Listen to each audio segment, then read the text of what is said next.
Seorang pria biasanya tidak menyadari bahwa dia zoospermia. Kenapa? Karena air maninya ada, tetapi spermatozoanya belum tentu ada. Namun, ada beberapa gejala-gejala yang wajib atau perlu diwaspadai.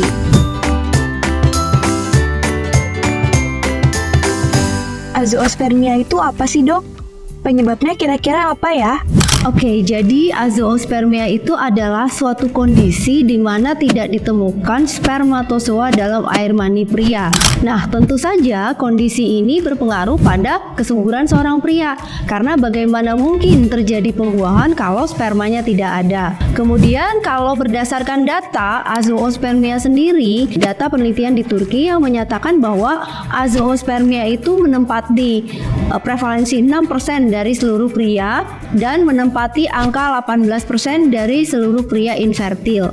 Nah, kalau kita bicara tentang penyebabnya, penyebab azoospermia ini sebenarnya banyak.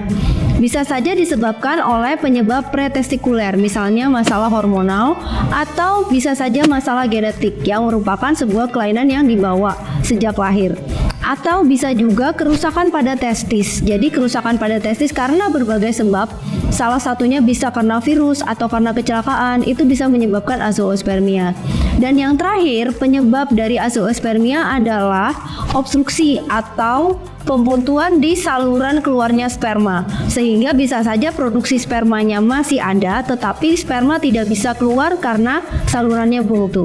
Gejala dari azoospermia itu seperti apa sih, Dok? Seorang pria biasanya tidak menyadari bahwa dia azoospermia. Kenapa? Karena air maninya ada, tetapi spermatozoanya belum tentu ada. Namun, ada beberapa gejala-gejala yang wajib atau perlu diwaspadai. Misalnya, nomor 1, dia mengalami disfungsi seksual atau penurunan libido yang berat. Selain itu, volume air mani yang terlalu sedikit atau air mani yang terlalu bening, kelihatan terlalu bening, maka ini juga perlu diwaspadai. Kemudian selain itu, kita juga perlu waspada akan gejala-gejala lainnya. Misalnya 1, testisnya misalnya terlalu kecil atau terlalu keras atau terlalu lunak, atau cuma ada 1 testis di dalam kantong skrotum, maka kita perlu waspada terhadap azoospermia juga. Selain itu, beberapa masalah lain, misalnya nyeri pada waktu kencing, nyeri pada waktu ejakulasi, atau nyeri pada pinggul bagian bawah saat melakukan kegiatan atau tidak. Selain itu, nyeri yang lain, nyeri pada testis yang berkepanjangan, kita juga harus waspadai, itu akan mengganggu spermanya. Gimana sih, Dok, cara mencegah azoospermia? Jadi kalau azoospermianya terjadi karena faktor genetik, tentunya sulit dicegah karena memang bawaan dari sananya seperti itu. Namun jika azoospermia itu karena faktor-faktor yang bisa dimodifikasi, tentunya kita bisa mencegahnya. Caranya seperti apa? Caranya nomor 1, kita harus menerapkan pola hidup sehat, pola makan, pola tidur, dan olahraga yang sehat. Nah, selain itu, jangan terpapar rokok dan asap rokok. Kemudian, jangan mengkonsumsi alkohol secara berlebihan.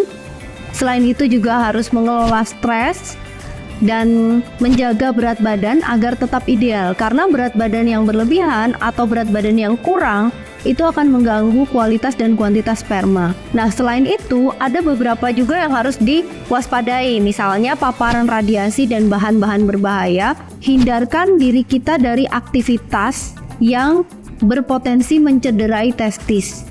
Atau kita harus menghindarkan diri kita dari kebiasaan-kebiasaan tertentu, misalnya kebiasaan duduk di permukaan yang panas atau kebiasaan berendam air panas dalam jangka waktu yang panjang atau rutin, karena kebiasaan-kebiasaan yang itu akan mengganggu kualitas dan kuantitas sperma.